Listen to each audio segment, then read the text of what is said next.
Halo sobat pecinta film, bagaimana kabar kalian? Semoga sehat selalu ya. Pada kesempatan kali ini aku akan mereview alur film Jepang yang berjudul Namiya Sakate no Kiseki 2017. Film ini aku rekomendasikan banget buat kalian tonton karena film ini memberikan pesan dan motivasi untuk berjuang, bermimpi, serta semangat dalam menjalani kehidupan. Film ini berkisah tentang 3 orang pemuda yang terjebak di sebuah toko tua, dan secara ajaib tiba-tiba mereka mendapatkan surat yang dikirim pada tahun 1980, tepatnya 32 tahun yang lalu. Karena penasaran, mereka pun membalas satu persatu surat tersebut, dan uniknya, orang yang menulis surat dari masa lalu ini ternyata memiliki hubungan dengan 3 orang pemuda ini di masa depan. Nah, gimana kisah selanjutnya? Kenapa surat dari masa lalu bisa sampai ke masa depan? Sebelum kita masuk ke alurnya, please subscribe dulu channel ini ya, agar kalian gak ketinggalan video menarik lainnya. Di awal film diperlihatkan pada tahun 1969, ada seorang bapak pemilik toko bernama Pak Namiya.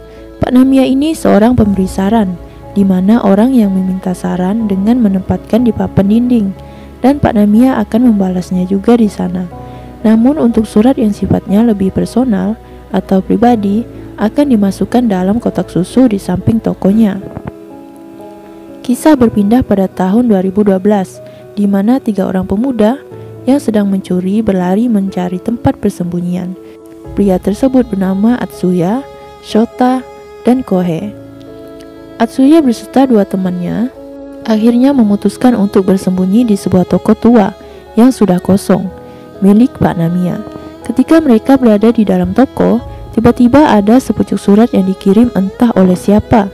Karena penasaran, mereka pun membacanya. Ternyata surat tersebut ditulis pada 32 tahun yang lalu. Mengira itu adalah prank dan mungkin ada orang yang melihat mereka mencuri, Atsuya memutuskan ingin pergi dari sana. Namun mereka hanya muter-muter aja dan ujung-ujungnya kembali lagi. Karena kebingungan, mereka pun memutuskan untuk membalas surat dari musisi tersebut dan memasukkannya dalam kotak susu. Keesokan pagi, si musisi pun mengambil surat tersebut. Mereka saling membalas surat hingga suatu ketika si musisi memperdengarkan musiknya.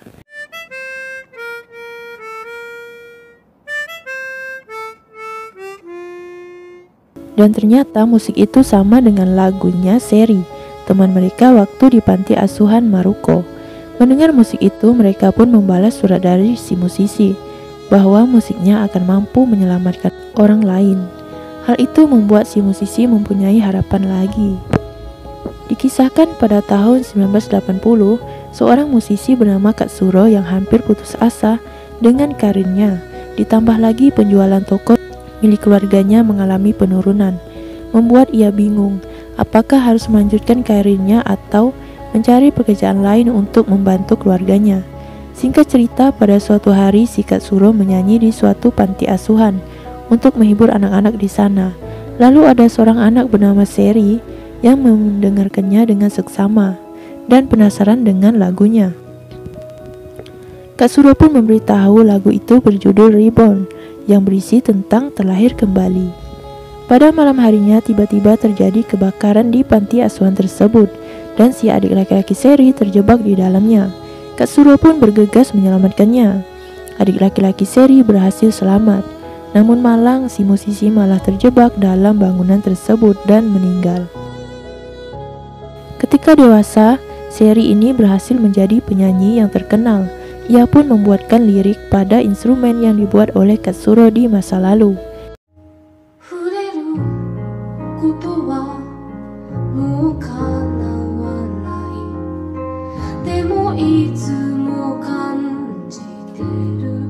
Kisah kembali ke masa lalu pada tahun 1980, di mana Pak Namiya masih menulis surat balasan saran pada orang-orang yang meminta sarannya.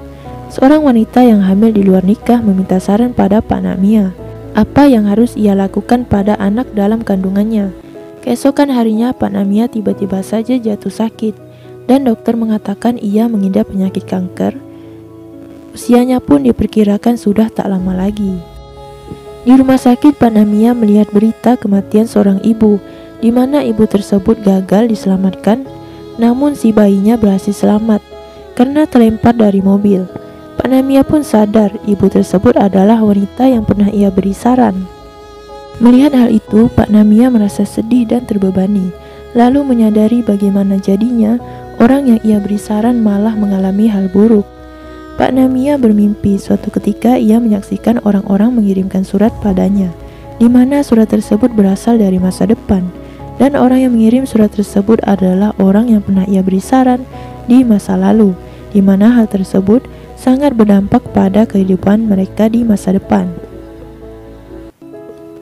Pak Namiya pun yakin itu bukan sekedar mimpi, lalu memutuskan untuk kembali ke tokonya untuk terakhir kalinya. Sebelum ia masuk ke toko, ia sempat memberikan surat kepada anaknya. Dalam surat itu, Pak Namiya meminta anaknya untuk membuat pengumuman di internet tepat pada kematiannya yang ke-32 tahun bahwa ia akan kembali untuk memberikan nasihat. Pak Namiya pun meminta agar semua orang yang pernah meminta nasihat padanya untuk memberikan pendapat yang sejujurnya, apakah nasihatnya selama ini dapat membantu dalam kehidupan mereka.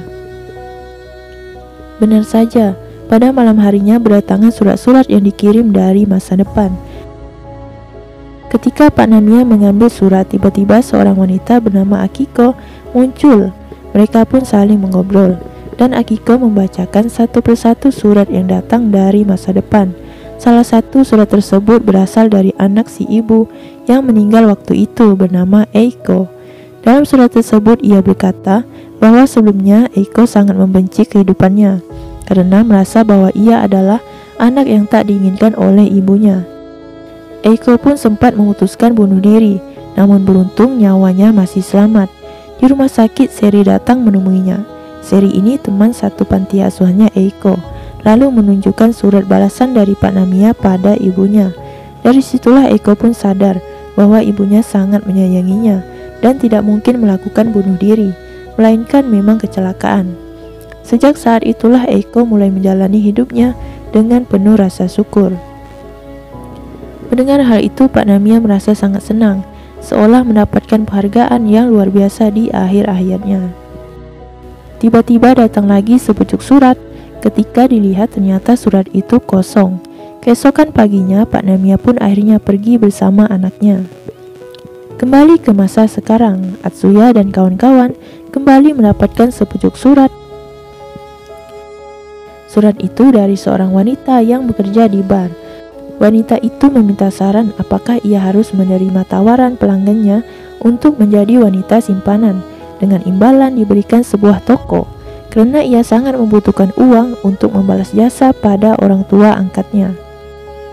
Atsuya pun memutuskan untuk membalas surat dari wanita itu. Kembali ke tahun 1980, seorang wanita bernama Harumi yang bekerja di bar pada malam hari, dan Harumi pun harus mengurus kedua orang tuanya yang sudah tua dan sakit-sakitan. Ketika Harumi keluar untuk bekerja, ia tak sengaja bertemu dengan Katsuro, si musisi di depan toko Pak Namiya. Katsuro mengatakan walau toko Pak Namiya tutup, tapi ia masih membalas surat-surat. Akhirnya pada malam harinya Harumi mengirimkan surat tersebut.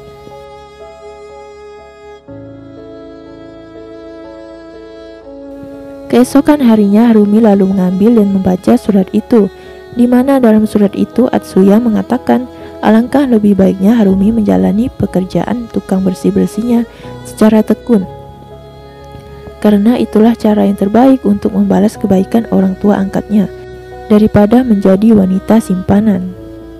Mereka pun terus berbalas surat, di mana Harumi masih ingin mengambil keputusan menjadi wanita simpanan dan membuka usaha dengan uang yang diberikan oleh pelanggannya. Ia pun menceritakan orang tuanya meninggal sejak ia kecil, lalu ia dibesarkan di panti asuhan Maruko. Dan ketika umur 10 tahun, ia diangkat oleh paman dan bibinya. Karena sekarang mereka sudah tua dan kesulitan keuangan, Harumi pun ingin membantu mereka, karena itulah Harumi membutuhkan banyak uang. Kembali ke Atsuya dan kawan-kawan, mereka pun mulai menyadari kalau Harumi merupakan anak yatim piatu yang dibesarkan di panti asuhan Maruko. Kembali lagi ke masa lalu, di mana Harumi kembali mendapatkan surat balasan dari Atsuya. Dalam surat itu Atsuya menyarankan agar Harumi tak boleh jadi wanita simpanan, lalu menyuruh Harumi untuk bekerja dengan giat, lalu menabung untuk membeli sebuah properti di masa mendatang. Harumi pun mengikuti saran tersebut hingga Harumi menjadi pengusaha yang sukses dan dapat membantu orang tua angkatnya. Ketika di rumah Harumi melihat berita meninggalnya si Katsuro, sang musisi dalam kejadian kebakaran di panti asuhan Maruko.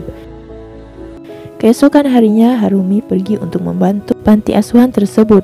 Lalu si pemilik panti asuhan mengatakan mungkin kakak perempuannya yang melindungi mereka di alam sana. Ternyata kakak perempuannya ini adalah pendiri panti asuhan Maruko bernama Minazuki Akiko, dan Akiko ini sempat kabur bersama Pak Namiya. Namun Pak Namiya merasa tidak pantas untuknya dan mengakhiri hubungan mereka. Akiko pun meninggal karena penyakit jantung. Kembali ke tahun 2012, Atsuya dan kawan-kawan diberitahu bahwa panti asuhannya akan dijadikan hotel oleh seorang wanita. Mendengar hal itu, Atsuya pun merasa kesal lalu mengajak kedua temannya untuk memberi pelajaran pada wanita itu. Kembali ke Harumi yang merasa sangat bersyukur, ternyata saran-saran dari surat itu menjadi kenyataan dalam hidupnya. Harumi pun melihat pengumuman di internet tentang toko Pak Namiya, lalu menuliskan surat tentang kehidupannya yang sekarang. Berkat saran tersebut, ia menjadi orang yang sukses. Malam harinya, Atsuya dan kawan-kawan mengacak-acak rumah Harumi lalu menyekapnya. Singkat cerita, Shota akhirnya mendapatkan petunjuk tentang fenomena yang mereka alami. Dari pengumuman Pak Namiya di internet, Atsuya pun memutuskan ingin mencoba mengirimkan surat dari luar toko dengan kertas kosong. Namun ternyata surat itu tidak masuk ke dalam toko, melainkan terkirim kepada Pak Namiya di masa lalu. Lalu Pak Namiya memutuskan membalas surat itu. Kembali ke masa sekarang, mereka pun menyadari surat tersebut akan sampai ke Pak Namiya. Lalu Atsuya bertanya kepada Shota di mana ia menemukan tokoh ini. Shota mengatakan ia hanya mengikuti wanita yang disekapnya untuk mengetahui rumahnya. Pada saat pagi hari, wanita itu sempat mampir ke toko ini. Akhirnya mereka pun mengetahui identitas wanita itu dari tas yang mereka ambil. Dalam tas itu terdapat surat yang ditulis oleh Harumi. Dari surat itu akhirnya Atsuya tahu bahwa wanita itu adalah orang yang pernah ia beri saran melalui surat-suratnya, di mana wanita itu percaya dan mengikuti saran darinya.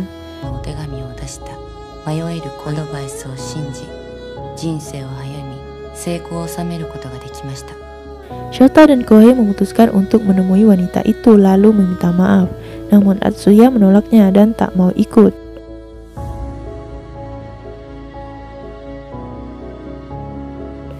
Keesokan paginya, Atsuya pergi keluar lalu melihat ke dalam kotak susu dan terdapat surat di sana.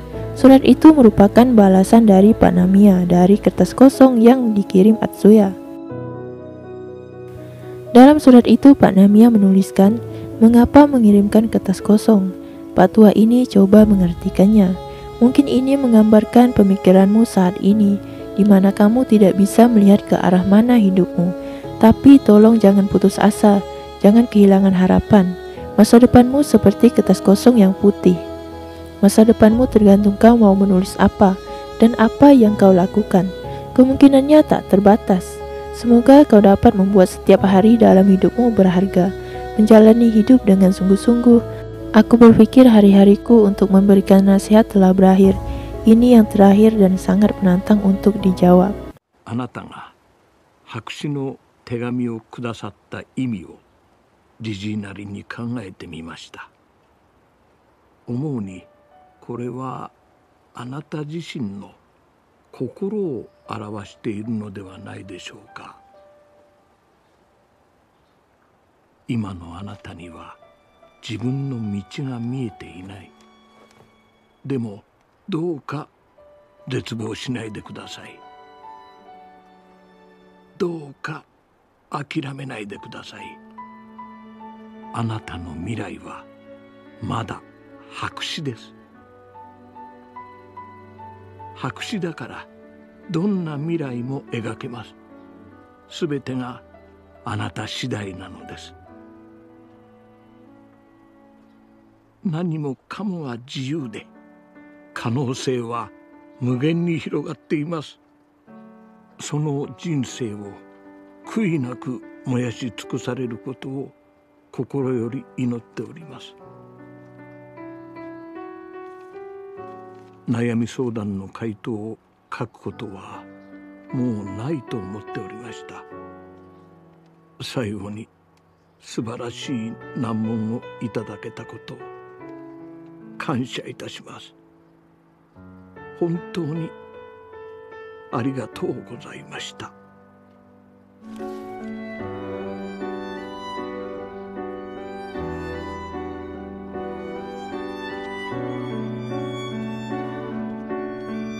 Setelah membaca surat itu, Atsuya pun akhirnya sadar dan bergegas pergi ke rumah wanita yang disekapnya untuk menjelaskan semuanya dan meminta maaf. 浪屋雑貨店様、回答ありがとうございます。僕が書いた手紙でその人が良き人生を選択できることはないと思います。僕がその人に手紙を出したのは、ただその人に幸せになってほしかった。僕を信じ幸せになれているのなら、その人に僕の姿を見せ伝えたいと思います。あなたの今見ている景色は、あなたが選び掴んだものなのだと。一晩の時を超えた出会いの数々をどう理解すればいいのかまだ分かりません。人を信じることを教えてくれてありがとうございます。きっとこの手紙があなたに届くことはないでしょう。でもどこからかずっと見守っていてくれている気がします。七種のコンベより。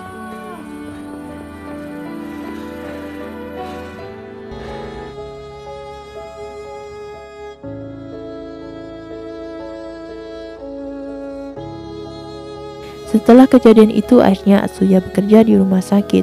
Shota dan Kohei pun mendapatkan pekerjaan dan bekerja dengan sungguh-sungguh. Film pun selesai. Nah, bagaimana? Cukup menguras perasaan, bukan? Oh ya, bagi kalian yang mau nonton film ini, aku sarankan nonton dengan seksama ya. Soalnya alur dalam film ini campuran antara masa lalu, masa tengah, dan masa sekarang. Namun semuanya akan saling terhubung. Dan satu lagi, jangan lupa siapin tisu ya. Oke, terima kasih yang sudah nonton. Semoga kalian terhibur. Sampai berjumpa kembali di video-video berikutnya. Bye-bye.